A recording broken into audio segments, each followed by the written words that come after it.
Iran को Trump को शेष चेतावनी बुझामणा कर नचे ध्वंस हो आम कंट्रोल रे अच्छी ईरान सेना नहले प्रस्तर जुग को फेरी ईरान। दर्शक बंधु अमेरिका और ईरान मध्य चली घमाघोट महायुद्ध भितर आसी एक बहुत बड़ खबर। अमेरिका राष्ट्रपति डोनाल्ड ट्रम्प एवं ईरान उपरे निजर विजय हासिल करितिबा दाबी करिसंती। जातीय उद्देश्य रे होइतिबा निज 19 मिनिट्र स्वतंत्र भाषण रे ट्रम्प सीधा सड़क ईरान को शेष चेतावनी देइसंती। से कहिसंती जे ईरान रो सेना एबे आम कंट्रोल रे अछि। जदि ईरान निज जिद न छाड़े एवं अमेरिका सह चुक्ति न करे तेबे आगामी 2 ରୁ 3 सप्ताह मध्य पूरा ईरान को प्रस्तर जुग को पठाई दिया जिवो। कौन रही ट्रम्प को विराट बयान पछर रणनीति देखंतु आमर स्पेशल रिपोर्ट। मध्य प्राच्य रे चलीतिबा बारूदर खेल भितर अमेरिका निजर शक्ति प्रदर्शन करिछि। राष्ट्रपति ट्रम्प दृढ़ोक्ति प्रकाश करिसंती जे ईरान रो मिसाइल ड्रोन क्षमता एवं नौसेना संपूर्ण नष्ट हो सारी।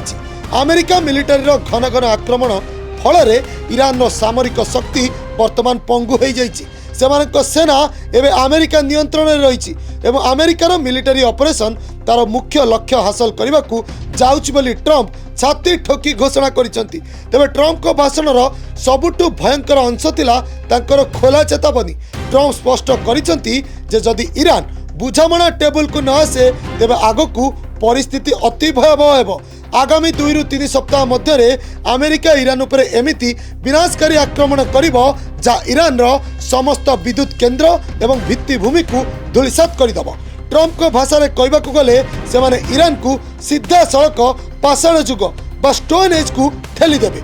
एही भाषण रे ट्रम्प आउ एक बड़ दाबी मध्य करिसंती जे ईरान रे वर्तमान सत्ता परिवर्तन हो सारी। वर्तमान रो नुआ नेतृत्व पूर्व नेतांक अपेक्षा कम कट्टरपंथी एवं अमेरिका सेमानंक सह कथबार्ता करुछि।